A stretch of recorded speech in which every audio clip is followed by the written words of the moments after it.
warahmatullahi wabarakatuh. Selamat pagi anak-anak.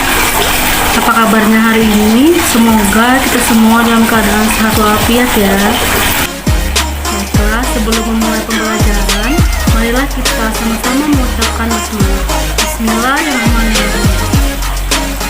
Baiklah, untuk materi selanjutnya yaitu tentang keberagaman masyarakat Indonesia dalam bingkai Bhinneka Tunggal Ika. Makna persatuan dalam kebangsaan. Persatuan berarti perkumpulan dari berbagai komponen yang membentuk menjadi satu, sedangkan kesatuan merupakan hasil perkumpulan tersebut yang telah menjadi satu dan utuh. Nah, maka kesatuan erat hubungannya dengan keutuhan. Nah, kesatuan berbangsa Indonesia berarti keadaan yang merupakan satu keutuhan sebagai bangsa Indonesia, sedangkan kesatuan bertanah air merupakan satu keutuhan di dalam wilayah yang dihuni secara turun-temurun oleh bangsa Indonesia.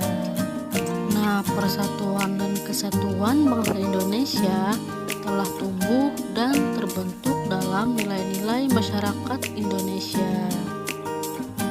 Nah, jauh sebelum kemerdekaan, persatuan bagi bangsa Indonesia memiliki makna yang sangat mendalam sepanjang sejarah perjuangan bangsa, karena berkat persatuan dan kesatuan dari segenap elemen bangsalah kita dapat mengusir penjajah, mendirikan negara atas kehendak bangsa sendiri, berjuang mempertahankan kemerdekaan, serta mengisi kemerdekaan dengan upaya-upaya pembangunan nasional.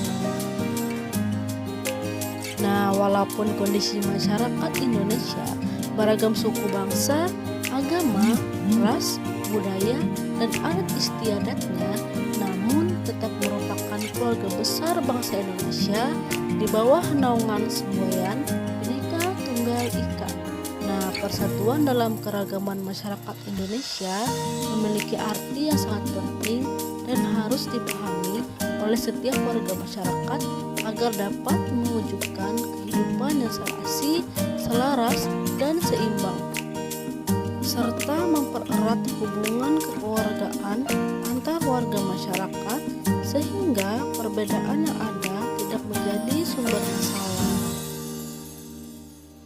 Nah, oleh karena itu diperlukan alat yang dapat mempersatukan bangsa Indonesia, yaitu Dasar Negara Pancasila, Undang-Undang Dasar Negara Republik Indonesia tahun 1945, Bhinneka Tunggal Ika, Negara Kesatuan Republik Indonesia, serta lambang-lambang identitas nasional seperti bendera merah putih, lambang negara, Garuda Pancasila, dan lagu kebangsaan Indonesia Raya.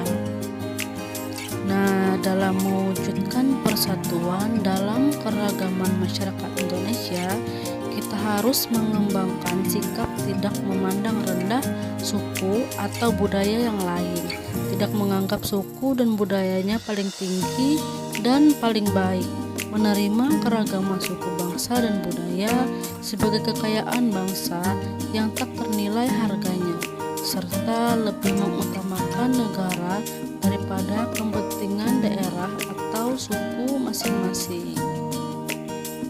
Nah, jadi sesama bangsa Indonesia, kita harus bahu-membahu memperkokoh semangat persatuan untuk mempertahankan segala apa yang dimiliki oleh bangsa Indonesia, baik kekayaan alam maupun kekayaan budaya nasional, supaya kedaulatan dan keutuhan wilayah Negara Kesatuan Republik Indonesia tetap terpelihara, tidak bercerai-berai dengan memisahkan diri atau diklaim oleh bangsa lain.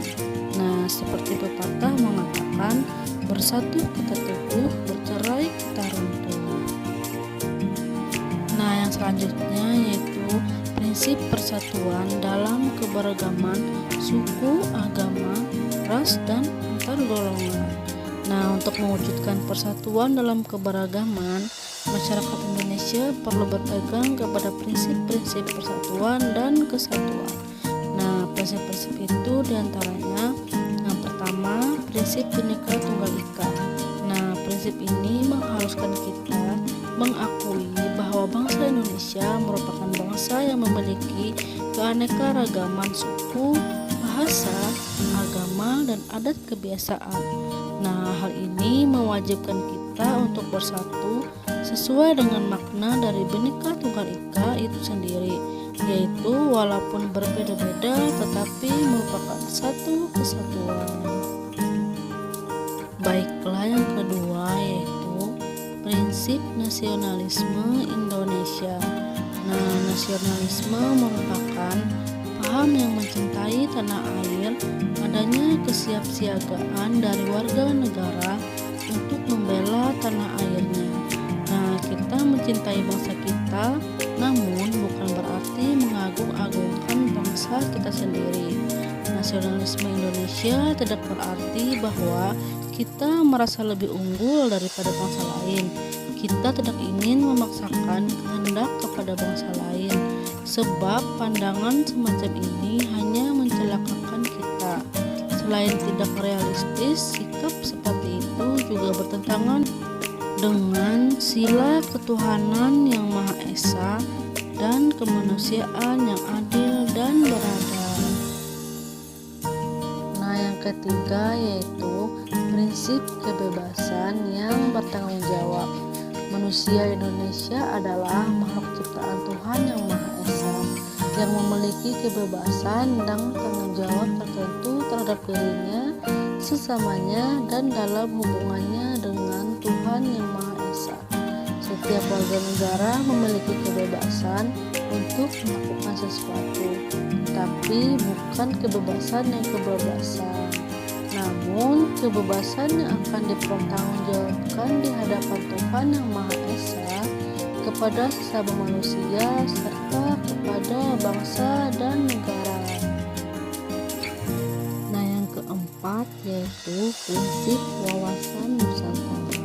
Nah, wawasan Nusantara merupakan cara pandang bangsa Indonesia tentang diri dan lingkungannya yang merupakan satu kesatuan ideologi, politik, ekonomi, sosial, budaya, dan pertahanan keamanan.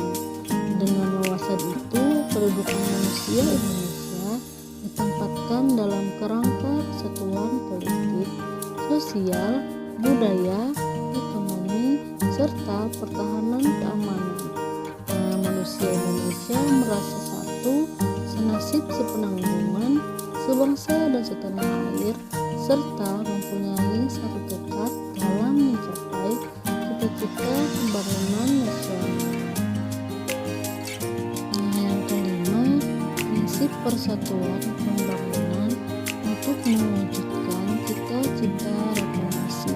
Dengan semangat persatuan Indonesia, kita harus dapat mengisi kemerdekaan serta melanjutkan pembangunan menuju masyarakat yang adil dan makmur sebagai cita-cita bangsa di era reformasi ini.